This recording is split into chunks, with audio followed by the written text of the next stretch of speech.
Hello, everybody. Welcome to another daily dose of gaming news and all that good stuff. And as always, I also publish on Rumble and Patreon. And anything other than that, I usually go about on Twitter X. Um, it's a little bit later than usual that I'm publishing this episode. I got a busy day today, but I didn't want. I did want to wrap up with some news here and there, and also to mention that later after posting this video. That Stranding episode will be online. I don't know exactly when, but I assume a couple of hours after I do this program here. In the meantime, got to complete the gameplay series as usual. If you want to check it out. Another that, let's jump for some news. Um, Interestingly enough, supposedly NVIDIA DLSS is to soon switch toward the transformer model, bringing in major improvements to upscaling performance. At this moment, as far as I'm aware, the DLSS is split between two models. The CNN, which is the compute whatever it is, and the transformer model, which is a better version that uses a lot of the AI algorithm, so AI workload there in terms of upscaling there. Um, but the thing that it seems to me regarding this news is they are going to transform the CNN model, which is supported to older GPUs, and they're going to manage to transfer that. All the DLSS, even supposedly the older ones, should be again supported by older GPUs and be on transformer model itself, which means that I assume you're going to have a little bit of a hit in terms of performance on older GPUs, given that older GPUs, they say they mentioned it will support RTX GPUs. So since we got the naming of RTX or RTX 2000, 3000, and 4000 series, supposedly will be able to support this transformer model. But the transformer model, as I mentioned, it does need a little bit of workhorse in terms of AI because the algorithm how it works, it demands a little bit more processing power from the AI part of the GPU, which older GPUs don't have that much. So I don't know how this is going to be noticeable in terms of impact in the performance. Again, supposedly the upscaler is to give some players with lower end GPUs or even older GPUs to gain a little bit of boost in performance without noticing any kind of egregious lack of quality. But yeah, I don't know if they did manage to I don't know do any kind of black magic with the software itself. Uh, I don't know. Given that NVIDIA doesn't care that much with in terms of DIY GPUs, in terms of the hardware, I'm not sure how they're going to handle this in terms of the software itself. Hopefully, it doesn't impact that much in terms of performance, given that, yeah, there is a difference between the CNN model and the transformer model.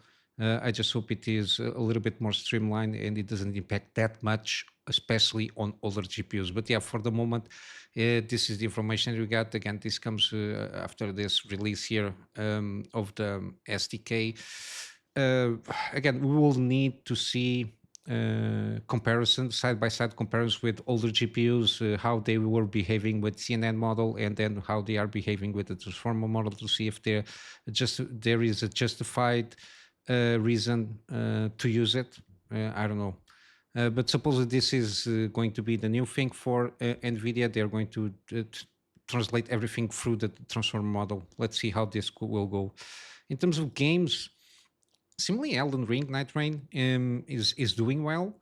Again, supposedly through I don't know an analysis here from a data firm, Newzoo's, um, they seem to be going good. The was one of May's 2025 top five games by revenue, and again, this coming for a game that again.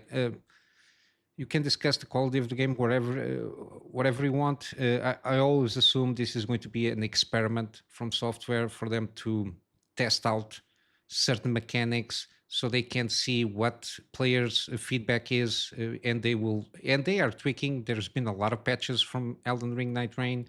It seemed to be on the good side of the players, given that the feedback that they are providing to From Software, they are responding with patches to make it more enjoyable, the experience. At least that's my notion. And again, I think it's focused more on PVE experience, and it's something that it doesn't have microtransactions. In a sense, what the game will provide is expansions. At least that's the perception that I got. There is no microtransactions in the sense you need to buy, you need to spend money to buy a skin or something like that, or to unlock a specific thing on the game, like abilities or stuff like that. There is nothing like that there. It's a, I think, $40 you can unlock everything on the game has to offer through gameplay only, and then probably they will just put out some kind of expansion kind of a service there for them to monetize the game itself to a certain degree. And I think that the main thing about this game is for them to get themselves more knowable on PV mechanics, what the gamers really want to when they are playing a game like this. I know ways of communication, the challenges, all that jazz. What kind of abilities suit best? What kind of gameplay style suits best? Because I think there is some lacking in terms of the know-how within From Software, and I think they one of the green lights for this project was to for them to have a little bit of an experience in terms of a game like this. And of course there is a lot of talk of the recycling of the assets and everything. Again, I don't have any issue with that. Again, similarly, From Software is using those recycled assets very well, from my understanding. And again, all the mechanics that they introduced on this Elden Ring Night Train, they seem to be tweaking and fine tuning and finding a way for them to see what really captivate the players, and that is reflecting on the sales. Again, one of the other notable titles in the revenue list is Clair Obscur Expedition 33. It beat Doom, Dark Ages, and on the monthly active users there. Again, I assume this is from a Game Pass system thing there. The monthly active users there. I think that's where they're getting their numbers from there. But yeah, then you got Helldivers too, of course. It's one of those. There was also a resurgence. I don't know why or what of Star Wars Battlefront. Some people are conflicting this by the fact of the Andor season 2. Again, I don't watch that much Netflix or anything like this, or Disney Plus. But yeah, it's interesting to see that Elden Ring Night Train is doing good. Again, very positive feedback, around 80%. Is not the same thing that's Elden Ring, of course. It's a totally, completely different experience. I really do like to see Clair Obscur here, up here on the table. And yeah, Oblivion Remaster also got a little bit there on the charts. But yeah, it's good to see that Elden Ring is progressing little by little. They are doing constant updates and patching and all that jazz, and introducing new stuff eventually. So I think this game will be very well supported, and I think it might be a good experience if you like this kind of PVE experience. Even though the game can be played solo, um, probably one of these is I will try out when I have time and see how it feels, if the even playing solo is doable here. On other things, I started covering Vampire the Masquerade Bloodlines too. I found it very interesting. I never played the first or the previous game. I never played any of these games on this set in this world. I quite liked the ideas that they were bringing forth a few years ago. But yeah, it seems that the Chinese room will be hit by layoffs. Was confirmed by the Paradox Interactive, which is the game's publisher. Even though supposedly this will not affect the development of the game. So I will have to assume, given that the game supposedly is going to come out in October this year, I think this is that phase of the development where the game is basically almost done, and then they downsize. Usually, studios downsize on people that they are working there, because it's just that phase of fine tuning things, patching up stuff there, the performance stuff. Usually, it seems it's a normal cycle there. What I think it happens in smaller studios is there is a contract for each project, and when they don't need the that person, they just lay off or cut a contract or something like that. It's not a permanent basis. At least that's my perception of how the industry works. So it's kind of not surprising, even though we've been seeing a lot of vigilance, let's say, regarding layoffs and people getting fired on the developer studios. Again, even though this game has had at so far a little bit of a troubled development cycle, I think it other studio was handling this, then it was canceled, was saved by the Chinese room, and they start working on this starting 2021, picking up where the other people left, and they needed to change a lot of stuff there.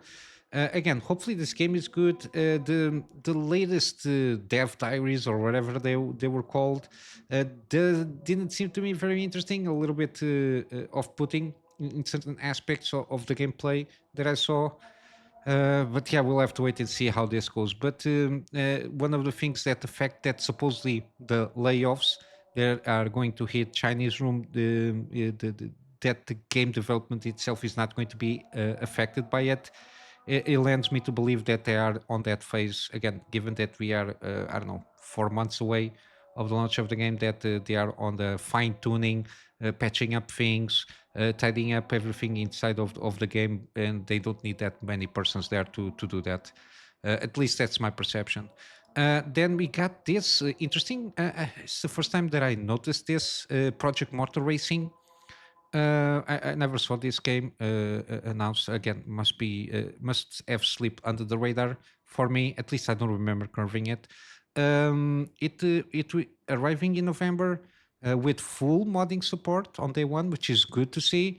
And there is a new trailer that is showcasing the career mode, which is very interesting. What they're trying to do here in terms of how you going to handle the career mode, not only with sponsorships, they're all. It's kind of you have to manage a lot of stuff here, like entry fees for racing.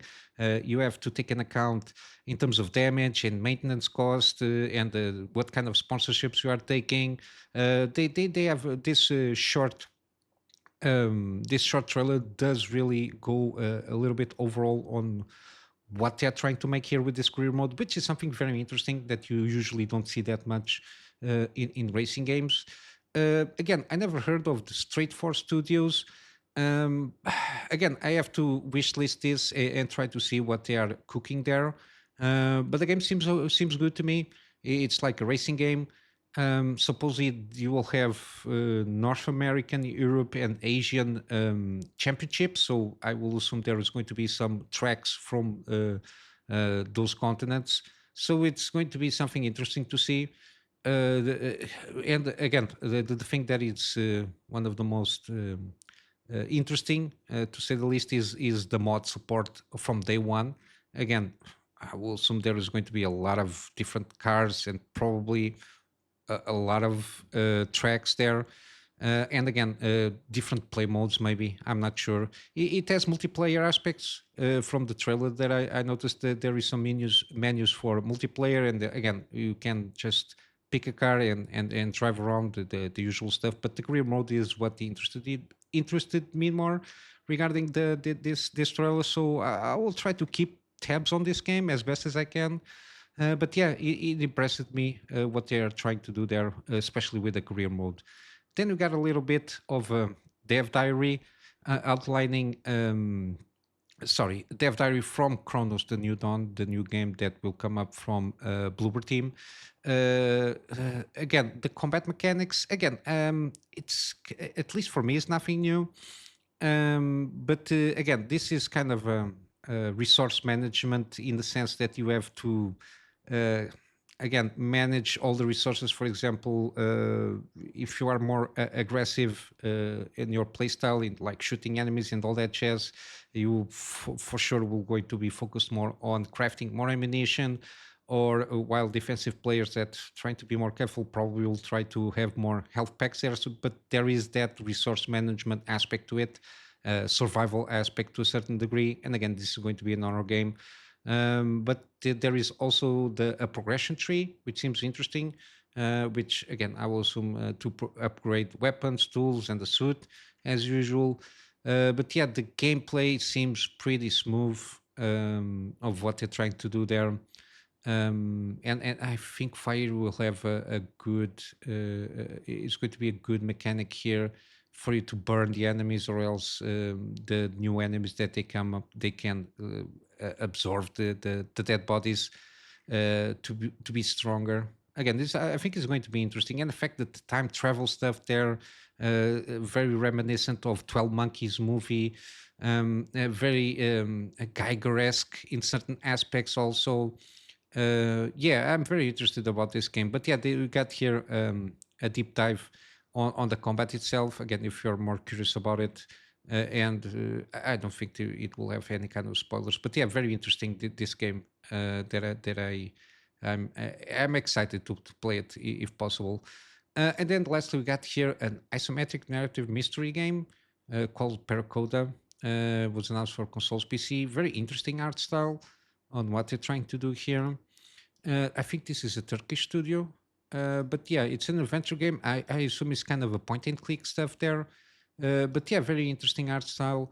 Again, it's a mystery game. Again, I will assume we'll have some detectiving happening here. But yeah, the art style is very, very interesting. It seems like cartoonish in a sense, or comic book in that sense. But yeah, I'm always interested in seeing any kind of different kind of games, weird games, or different from the norm there.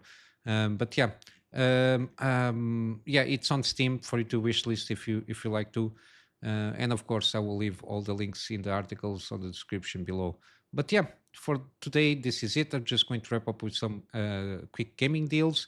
We got talking about racing games. We got Assetto Corsa Competizione, 24 hours, 75% off, and then we got Ultimate Edition bundle there also if you want to take a chance there. We got also Bionic Bay, 24 hours again, 20% off on this recent launch. We got Black Make Wukong still 20% off. Again, 1 day or so until it wraps up here. We got Dredge also 1 day, 50% off. We got Mass Effect Legendary Edition, so the trilogy with all the DLCs and all the content there. I think they remastered it in 4K, 90% off. I think this is a good deal. If you like this kind of games, I think it's a very interesting RPG or action RPG there. And then lastly, we got Pacific Drive. Again, it's one of those games that I'm very fascinated how the gameplay mechanics work, and it's at this moment 50% off for the deluxe edition. But yeah, I'll wrap up here with a plug on my Patreon for, as usual, for extra support. And yeah, with all that said, hope you have a wonderful day, and I will see you in the next one. So until then, Kunamy Master out.